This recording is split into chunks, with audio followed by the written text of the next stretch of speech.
Hello student, अगर आपने इग्नू से फर्स्ट टाइम एडमिशन लिया है और सॉल्व असाइनमेंट के वीडियो को सर्च कर रहे थे तो ये वीडियो बिल्कुल आप सही देख रहे हैं।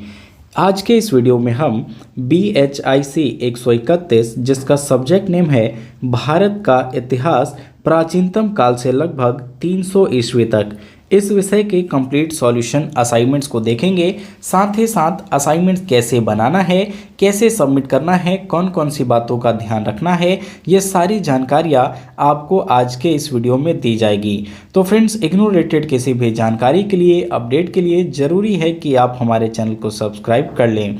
तो देखिए, अगर आपने BAG कोर्स में या BA कोर्स में फर्स्ट टाइम 2023 और 24 सेशन में एडमिशन लिया है तो ये असाइनमेंट आपके लिए वैलिड होगा। सबसे पहले हम समझते हैं सेशन को, फिर देखेंगे इसके क्वेश्चन पेपर को और इनके सभी सॉल्यूशन को। तो मान लीजिए, अगर आपने जुलाई 2023 में अपना एडमिशन लिया हो और इस सब्जेक्ट कोड को सेलेक्ट किया हो तो ये असाइनमेंट आपके लिए वैलिड होगा। इसके अलावा अगर आपने जनवरी 2024 सेशन में अपना एडमिशन लिया हो तो भी ये असाइनमेंट आपके लिए वैलिड माना जाएगा, क्योंकि इग्नू में एक असाइनमेंट 2 सेशन के स्टूडेंट्स के लिए वैलिड होता है। वहीं अगर हम लास्ट डेट ऑफ सबमिशन की बात करें तो वो सभी स्टूडेंट जिन्होंने जुलाई 2023 में अपना एडमिशन लिया होगा उनको इस असाइनमेंट्स को मार्च में 30 मार्च 2024 तक सबमिट करना है। वहीं जनवरी 2024 वाले स्टूडेंट्स को इस असाइनमेंट्स को सितंबर में 30 सितंबर तक सबमिट करना होगा। इस डेट में आगे आपको चेंजेस देखने को मिलेंगे, क्योंकि असाइनमेंट सबमिशन की डेट 2 से 3 बार जरूर एक्सटेंड की जाती है। तो इसके अपडेट के लिए भी आप हमारे चैनल को सब्सक्राइब कर लें ताकि आपको सारी जानकारियां टाइमली मिलती रहे। चलिए अब देखते हैं इस क्वेश्चन पेपर को। तो क्वेश्चन पेपर आपको जो है 3 भागों में दिए गए हैं और सभी प्रश्नों के आपको उत्तर देने हैं। तो पहला प्रश्न देख सकते हैं, पहला और दूसरा जो है इनका वर्ड लिमिट आपको 500 दिया गया है और एक क्वेश्चन की वैल्यू 20 मार्क्स की है। सेकंड सेक्शन के जो क्वेश्चन है, क्वेश्चन नंबर 3 से 5 तक, इनका आंसर आपको 250 वर्ड में देना है और ईच की वैल्यू 10 मार्क्स की है। थर्ड सेक्शन में 100 वर्ड में ईच का आंसर देना है और एक की वैल्यू 6 मार्क्स है। Question number 6 to 10। I hope आपको क्वेश्चन पेपर क्लियर हो गया होगा और इसी क्वेश्चन पेपर की गाइडलाइंस के अकॉर्डिंग यहाँ हम आपके लिए ये सॉल्यूशन अब स्क्रॉल करने जा रहे हैं। तो अगर आप इस सॉल्यूशन PDF को परचेज करना चाहते हो तो दिए गए नंबर पे आप WhatsApp पे मैसेज करके इस सॉल्व PDF को पे करके प्राप्त कर सकते हैं। अदरवाइज फ्री के रूप में आपके पास ये वीडियो अवेलेबल है। आप चाहें तो इसका स्क्रीनशॉट लेकर या वीडियो को पॉज करके भी अपने असाइनमेंट्स को रेडी कर पाएंगे। अब हम बात करते हैं कि आखिर आपको ये असाइनमेंट तैयार कैसे करना है, कौन से शीट का यूज़ करना है और क्या क्या इसमें आपको आवश्यकता होगी। तो देखिए, सबसे पहले तो आपको अपने सेशन के अकॉर्डिंग, जैसा कि मैंने आपको बताया, 2023 और 24 सेशन का क्वेश्चन पेपर डाउनलोड करना होगा, जिसे आप इग्नू की वेबसाइट से डाउनलोड करेंगे। डाउनलोड कैसे करना है उसके लिए एक वीडियो हम पहले ही बना चुके हैं, तो डिस्क्रिप्शन लिंक में फॉलो करके उसको आप चेक कर लें। क्वेश्चन पेपर को डाउनलोड करने के बाद अब बारी आती है उसके आंसर को फाइंड आउट करने की। तो उसके लिए सबसे बेस्ट तरीका है कि आप इस सॉल्व PDF को परचेज कर ले, और अगर आप इसे परचेज नहीं करना चाहते तो आप अपनी बुक की मदद से, इंटरनेट की मदद से या किसी भी अन्य सोर्स के माध्यम से आंसर को सर्च कर सकते हैं।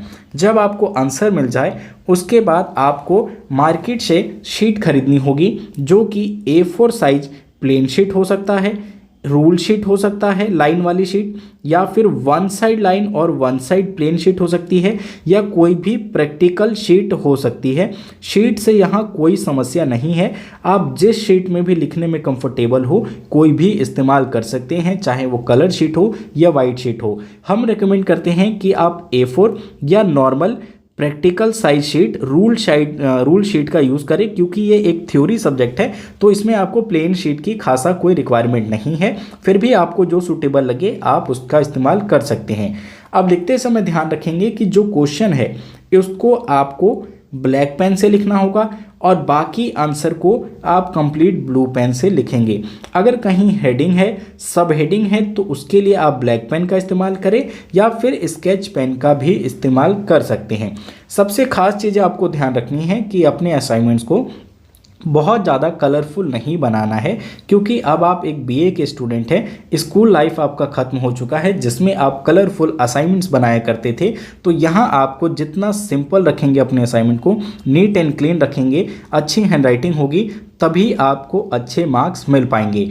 और असाइनमेंट्स को आप बिल्कुल लाइटली ना लें, क्योंकि इग्नू में असाइनमेंट की वेटेज 30% की होती है और ये कंपलसरी है। अगर आप अपने असाइनमेंट सबमिट नहीं करेंगे या असाइनमेंट में आप फेल हो जाते हैं तो आपका कोर्स कंप्लीट नहीं होगा, आपको डिग्री नहीं मिलेगी।